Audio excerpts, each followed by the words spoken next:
In my previous Bushmaster videos, many people have stated that I look on edge, that I seem a little tense. And these same people also state that in all the Bushmaster videos that they have watched, the snakes always seem to be very calm or very placid.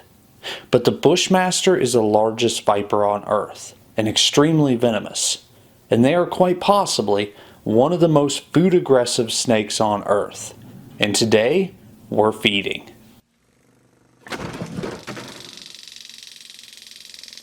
Warning, all venomous snake handling in this video is performed by a professional. Please don't try anything you're about to see at home. Warning, if you are squeamish to seeing snakes eat humanely euthanized rodents, this would be your time to look away. I have many other videos that you can watch instead of this one.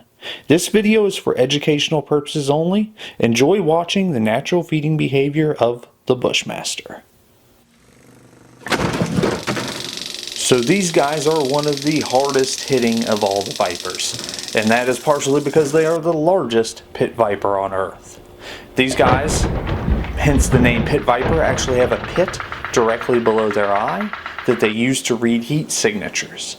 So if these rats look a little bit moist, it's because they were humanely euthanized. I bought them frozen, and in order to get these snakes to strike them, in order to eat them, I had to warm them up in hot water. So if you see any steam coming off the rats, that's why. They're not that hot. It's just it's a cool room because Bushmasters actually prefer colder rooms. Now when these guys are going to eat just like this guy, they will strike and hold on. The first two, those were both defensive strikes. So those snakes were not going to eat that rat. And that was being that these were the first two that I actually opened up to feed. So they didn't know what was going on yet. The rodent smell hadn't filled the room yet. This guy is a little defensive. That first strike he struck straight out of the cage and got very close to me. That's probably the closest I've ever been to free handling a Bushmaster, needless to say. This guy's very opaque and in shed, but he still decides to eat. He is it's amazing how food aggressive these snakes are. Here's a different view of that. You can see how blue his eyes actually are and how much his color varies from the other Bushmasters.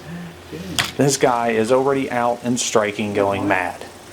This is more defense, not food aggressive. That right there, that is food. He's got it, holding on to it, doesn't want the rat to scurry away because this might be the only meal he sees in a couple months is his thought. He doesn't know that I'm going to feed him again in about 2 weeks.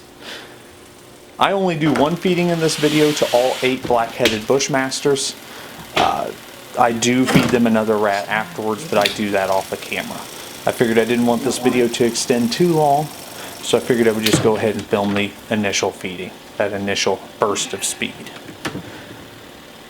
But these guys are very rewarding to handle or very rewarding to keep, needless to say, because it is a real treat, as they're extremely rare in the wild. These guys are fossorial, so they spend most of their time underground in the agouti burrows.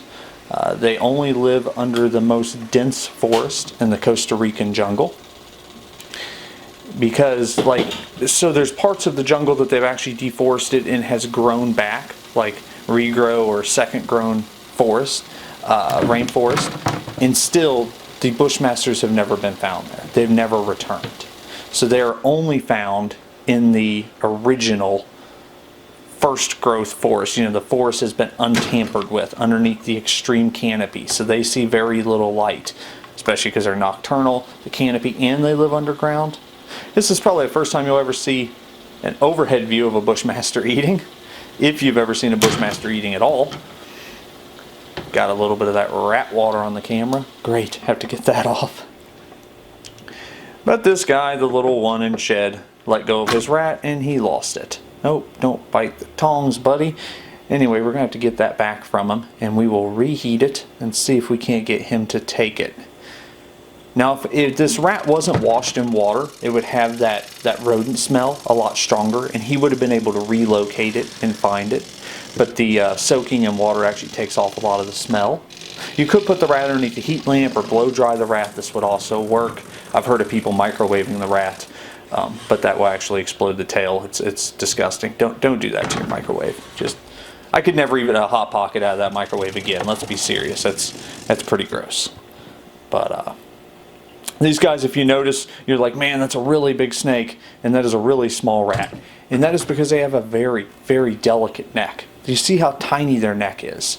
As far as I know, there's been very little venom research done with this animal, these species, because their neck is so fragile you can't really pin them. They will break their own neck.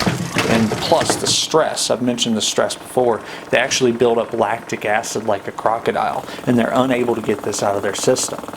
So, you know, just a little bit of stress can kill a bushmaster.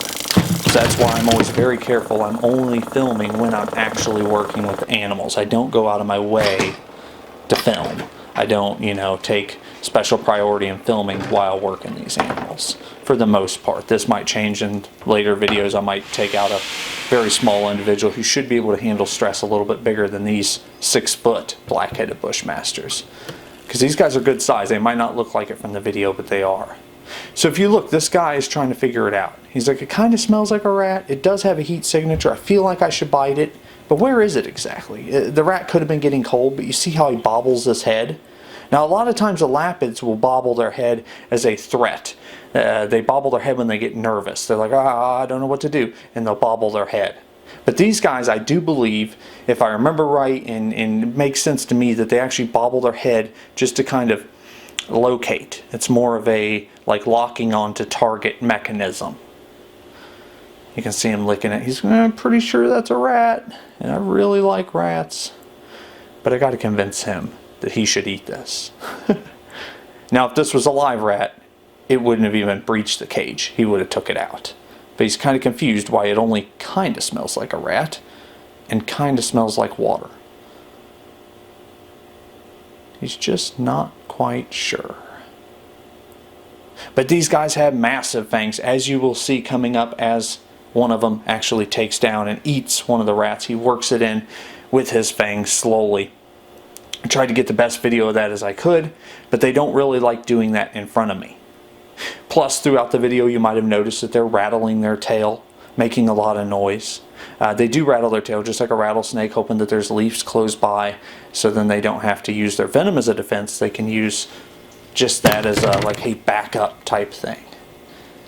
But they hit so hard, and I love how their lips actually lift up to the side when they put all that pressure on. But here's the blackhead eating the rat. He finally decides to start working it down with his fangs. They have huge fangs. Their venom glands on the, so this is a melanocephala, which is the black-headed bushmaster. The venom glands on these are much larger than like the muta. And I do believe the stenophories also have the large venom glands, but they have a much larger venom yield. Now, still compare this to like a fertilance or terciopelago. If I said that right, I'm probably off a little bit. But anyway, they don't have nearly as large of a venom yield. The venom yield on this guy is I do believe max is like 400 meg of venom, which is still quite a bit. I mean, that's also the max yield I do believe on a polylepis, which is the Dendrophis polylepis, the black mamba. But of course, like a 3-foot asper, I do believe it was like 12 or 1600 meg. So I mean, in comparison, that's like 4 times the venom yield, which is just insane. But anyway, I will go ahead and finish out this video, letting you guys watch this guy finish off this rat. I do appreciate you guys stopping by and checking out this video. I will have plenty more videos on bushmasters and cobras and rattlesnakes and crocodiles. So if you love this type of content, if you like learning about these animals, want to see some awesome close-up video of some very rare, beautiful animals, please make sure you subscribe, like the video, check out other videos. It really helps my channel out. Anyway, y'all have a wonderful night. Thank you again.